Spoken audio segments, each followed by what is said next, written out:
আসসালামু আলাইকুম। আজ বৃহস্পতিবার 15 আগস্ট 2024, 31 শ্রাবণ 1431। আপনারা দেখছেন দৈনিক পত্রিকা সকালের বিশেষ খবর। বিশেষ খবরে আমাদের প্রথমেই রয়েছে প্রথম আলোর প্রথম যে শিরোনাম দেখতে পাচ্ছি, আন্তর্জাতিক অপরাধ ট্রাইব্যুনালে হত্যাকাণ্ডের বিচারের উদ্যোগ। শেখ হাসিনা ও আওয়ামী লীগের বিরুদ্ধে গণহত্যার অভিযোগ, 10 দিনের রিমান্ডে আনিসুল হক ও সালমান এফ রহমান। এস আলম গ্রুপের নিয়ন্ত্রণে থাকা আরও 5 ব্যাংক ঝুঁকিতে, শামসুল হক ও পলক গ্রেপ্তার।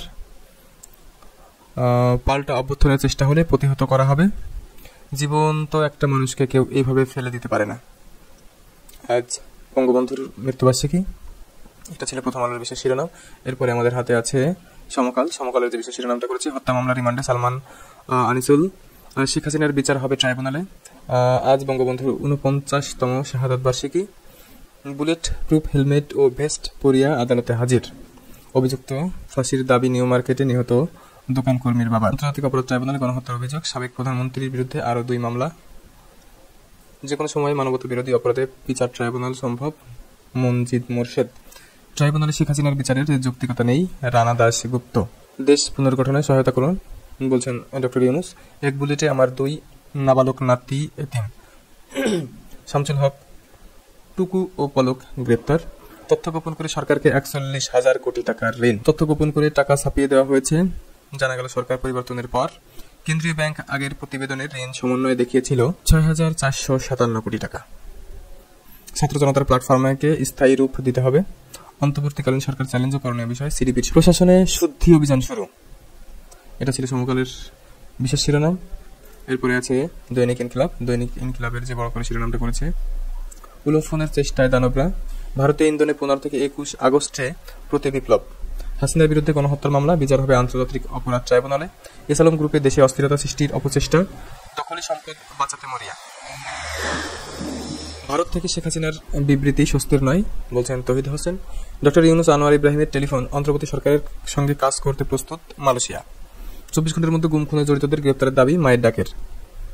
হত্যাকাণ্ডের তদন্ত শীঘ্রই বাংলাদেশে আসছে জাতিসংঘ তদন্ত দল। 12টি দেশের মুদ্রা পাওয়া গেছে সালমান রহমানের কাছে। সালমান ও আনিসুল 10 দিনের রিমান্ডে। রংপুর মির্জা ফখরুল ইসলাম আলমগীর, আবু সাইদের আত্মত্যাগ যেন বৃথা না যায়। বিদ্যুৎ ও জ্বালানি দ্রুত সরবরাহ বিশেষ বিধান আইন বাতিল হবে। পাচার অর্থ ফেরত আনার উদ্যোগ নেওয়া হবে বলছে অর্থ উপদেষ্টা। ডামি ভোটের নায়ক জাহাঙ্গীর আলমকে বাধ্যতামূলক অবসর। চুক্তি থেকে মিলছে মুক্তি। 15 আগস্টে বাতিলে জাতি কলঙ্ক মুক্ত হলো, বিভিন্ন রাজনৈতিক দলের বিবৃতি। রিজার্ভ সংকটে রাতারাতি সমাধান হবে না বলছেন বাংলাদেশ গভর্নর। পাল্টা গণঅভ্যুত্থানের চেষ্টা হলে জানাজা পড়ার লোক খুঁজে পাবে না বলছেন সার্জিস আলম। আইন শৃঙ্খলা ও অর্থনীতি পুনরুদ্ধারের গুরুত্ব সিডিপির।